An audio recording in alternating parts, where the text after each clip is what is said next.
अस्सलाम वालेकुम प्यारे दोस्तों, मेरा नाम नबील है और मैं इस वक्त एम्स्टर्डम में मौजूद हूँ। नीदरलैंड का सिटी जो है, और मैं यहाँ पे 3 से 4 दिन का सिर्फ जो है वो टूर के लिए आया हूँ। और चूँकि मेरा वीज़ा जो था वो मुझे यूज़ करना था, तो इस वजह से मैं बिल्कुल शॉर्ट टूर पे आया हूँ। लेकिन मेरे एक्चुअली काफ़ी दिनों से मेरे जहन में ये चीज़ आ रही थी कि मैं अपने जितने भी हैं दोस्त वगैरह, ये जो भी फ़ायदा उठा सकता है इससे, मेरी जो इंफॉर्मेशन है, जो नॉलेज है मेरे पास, वो मैं शेयर कर देता हूँ और आप लोग जो है उससे फ़ायदा भी उठा सकते हैं। कि देखें, पाकिस्तान में जो है ना, लोगों को इस चीज़ का नॉलेज शायद है काफ़ी सारा। काफ़ी सारे लोग ऐसे हैं जिनके पास पैसे भी हैं, वो घूमना चाहते हैं, लेकिन उनको प्रॉपर तरीका समझ नहीं आता कि यार वो कैसे जो है वो यूरोप में जा सकते हैं, आगे पीछे किसी और कंट्री में घूम सकते हैं। तो उसके लिए मेरे माइंड में आइडिया कि चलो यार, जो मैंने एक्सपीरियंस किया, जो मैंने इंफॉर्मेशन हासिल की, वो आप लोगों को शेयर कर देते हैं। तो सबसे पहले प्यारे दोस्तों, बात ये है कि चूँकि हमारा जो कंट्री है ना, वो इसमें थोड़ा सा रिस्क लेवल पे इसका जो है वो काफ़ी सारी चीज़ें देखी जाती हैं। और इसके अलावा एक मेन पॉइंट होता है एम्प्लॉयमेंट का।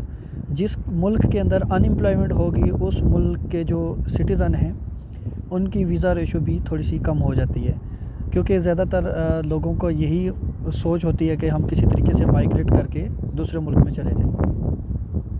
और तीसरे नंबर पे लिविंग स्टैंडर्ड्स को देखा जाता है कि लिविंग स्टैंडर्ड्स क्या हैं। ठीक है, ये तो बेसिक 3-4 चीज़ें हैं जो शुरू में देखी जाती हैं, लेकिन ज़रूरी नहीं कि इन चीज़ों के साथ जो है वो भी आप किसी जगह पे नहीं जा सकते हो, घूम नहीं सकते। इसका ये मतलब नहीं है। अगर आपके पास पैसे हैं, अगर आपके पास अच्छी जॉब है या अच्छा बिज़नेस है, तो आप बिल्कुल जा सकते हैं, वीज़ा ले सकते हैं, किसी भी कंट्री में जा सकते हैं। जितने भी 200 कंट्रीज़ हैं जहाँ पे आपके पासपोर्ट को एक्सेप्ट किया जाता है, वहाँ पे आप जा सकते हैं। अभी मैं आपको बताता हूँ कि आपको क्या चाहिए होता है। देखिए, सबसे पहले तो आपको फ़ंड चाहिए, ठीक है।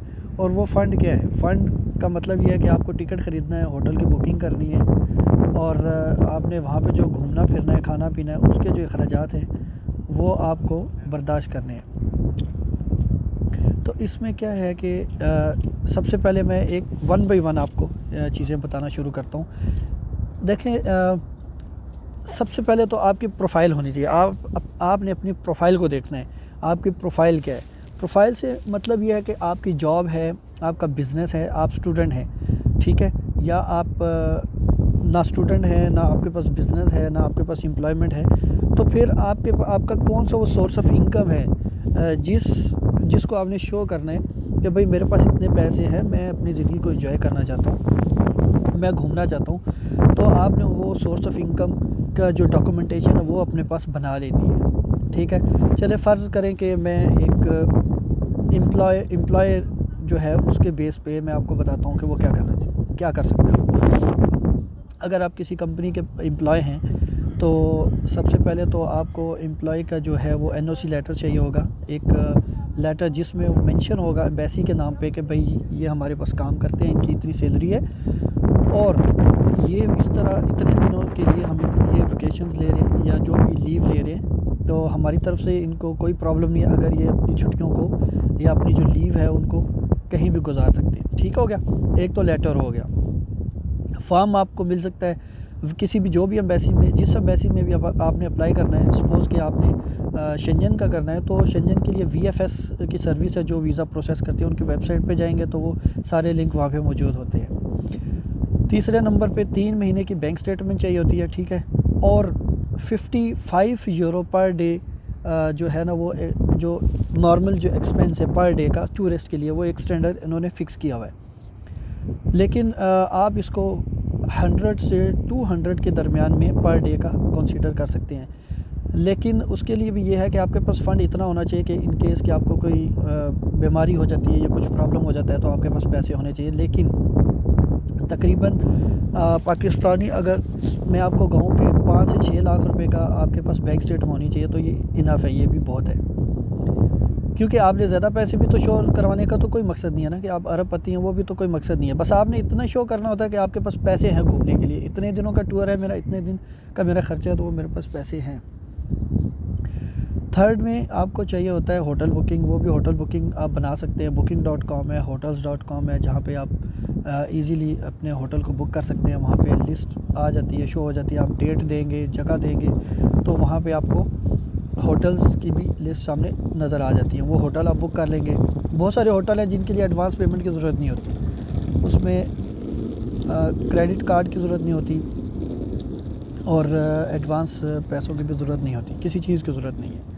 ठीक है, आप सिंपल बुकिंग कर सकते हैं और वो पे एट प्रॉपर्टी का जो ऑप्शन आता है वो आप सेलेक्ट करके बुकिंग कर सकते हैं। फिर आपको चाहिए होता है रिटर्न टिकट। रिटर्न टिकट के लिए आप किसी भी ट्रैवल एजेंसी से, या जो आपके पास दोस्त वगैरह एयरलाइन में काम करते हैं, या किसी भी ट्रैवल एजेंसी के पास जाएंगे तो वो आपको एक डमी टिकट बना के दे देगा, और डमी टिकट ही चलता है, उसको फेक टिकट नहीं बोलते हैं। एक्चुअली वो आपका डेज़ जो डिपार्चर और अराइवल का, वापसी का जो डेट्स होती हैं वो उसमें शो होती हैं कि भाई आप कब जाना चाहते हैं, कब वापस आना चाहते हैं। ठीक हो गया।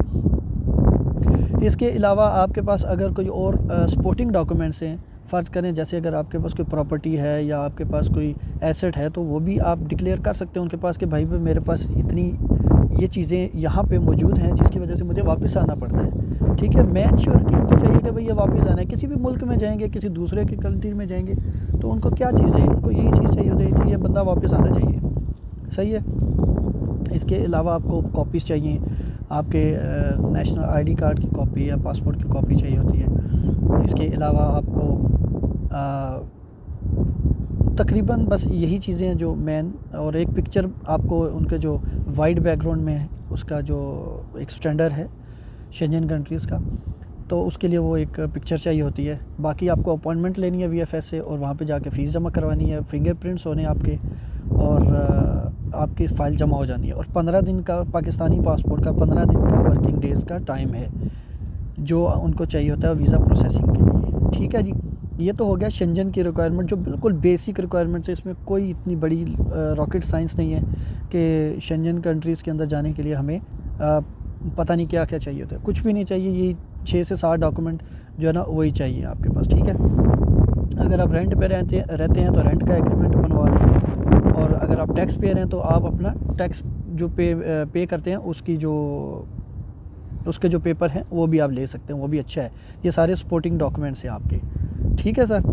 तो इसके अलावा जो दूसरे कंट्रीज़ हैं, नॉर्मल कंट्रीज़, वो तो हैं ही हैं, उसमें तो इतना मुश्किल नहीं है। जैसे बहुत सारे टूरिस्ट कंट्री हैं वो वीज़ा आराम से दे देते हैं, किसी भी जगह पर वीज़ा मिल सकता है। असल में जो मेन जो चीज़ है वो ये है कि आप कम पैसों में घूम कैसे सकते हैं। किसी भी मुल्क को आप कम पैसों में कैसे घूम फिर के, एक हफ़्ते का अगर टूर है तो एक हफ़्ते का प्लान जो बना सकते हैं आप, वो कितने पैसों में कितना ख़र्चा होगा, वो किस तरह मैनेज करना है। असल चीज़ ये है लोगों के लिए, मैं जो समझता हूँ। वीज़ा भी आप ले सकते हैं, सब कुछ ले सकते हैं, लेकिन जो आपके एक्सपेंस हैं मेन, उसको कैसे कंट्रोल करना है, उसको कैसे आपने बजट के अंदर जो है ना अपना टूर को कंप्लीट करना है।